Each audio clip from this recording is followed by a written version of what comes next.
আমরা 4 ভাই 4 বোন। সংসারে আমার আয় রোজগার সবচেয়ে বেশি ছিল। তাই মা সংসারের খরচটা আমাকে বেশি দিতে হবে সেটা সে নিয়ম করে দেয়। মানে আমাদের 4 ভাইয়ের যার যেরকম ইনকাম ঐরকম মা নির্ধারণ করে দেয় সংসারের খরচকে কতটা বহন করবে। যেহেতু আমার মানে ইনকাম বেশি, সেহেতু আমাকে সংসারের খরচ বেশি দিতে হতো। তো এইভাবেই আমাদের সংসার ভালোই চলতেছিল। তো একসময় আমার 4 বোনের বিয়ে হয়ে যায়। পরবর্তীতে আবার 2 বোনের সংসার ভেঙে যায়। সেটা অবশ্য মায়ের কারণেই হয়।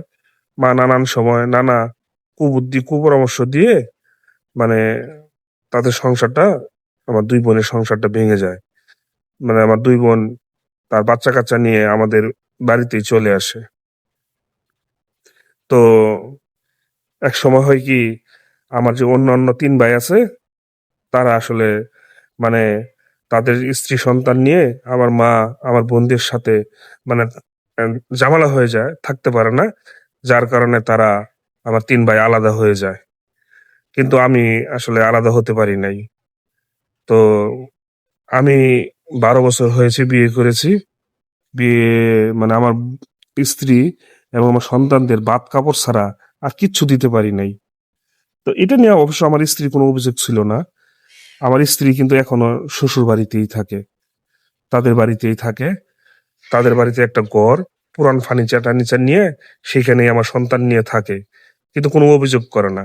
আমি শুধু খাবার খরচ আর হচ্ছে কাপড়-চোপড়ের খরচ এইটাই শুধু দেই। আর এছাড়া আসলে আর কিছু দিতে পারি নাই। এর একটা কারণও হচ্ছে আমি মানে এখন যা ইনকাম করি, পরিবারের সমস্ত খরচ মিটানোর পরে আসলে আমার কাছে কোনো টাকা-পয়সা থাকে না। বাবা-মা, আবার 2 বোন, তাদের সন্তান, আমি, আমার বউ-বাচ্চা, এই এতগুলা মানুষের খাবার খরচ আয়োজন করতে গিয়ে আমার কাছে অবশ্য মানে মাস শেষে আমার কাছে কোনো টাকা-পয়সা থাকে না। তাই স্ত্রী সন্তানদের জন্য আলাদা করে কি সঞ্চয় করব? তাদেরকে কোথায় মানে তাদেরকে কোথাও ঘুরতে নিয়েও যাইতে পারি না কখনো। তো আমার স্ত্রী খুবই ভালো। এটা নিয়ে তার কোনো অভিযোগ নেই। আর আমি হচ্ছি আসলে মানে আমার মায়ের সাথে বলতে গেলে মার অন্ধভক্ত।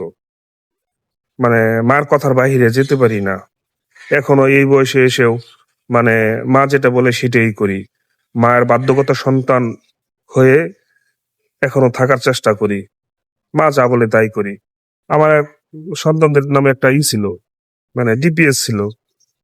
তো একবার মানে সংসারে অভাব-অনটন, ওই ডিপিএসটা আমি ভেঙে ফেলি।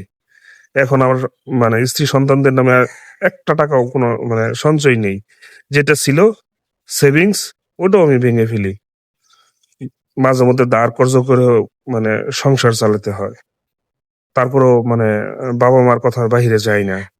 মা জন্ম দিছে, কষ্ট করে বড় করছে। এজন্য আরো মানে মায়ের সাথে কখনো খারাপ আচরণ করি না, বেয়াদবিও করি না। মা যা বলে তাই করি।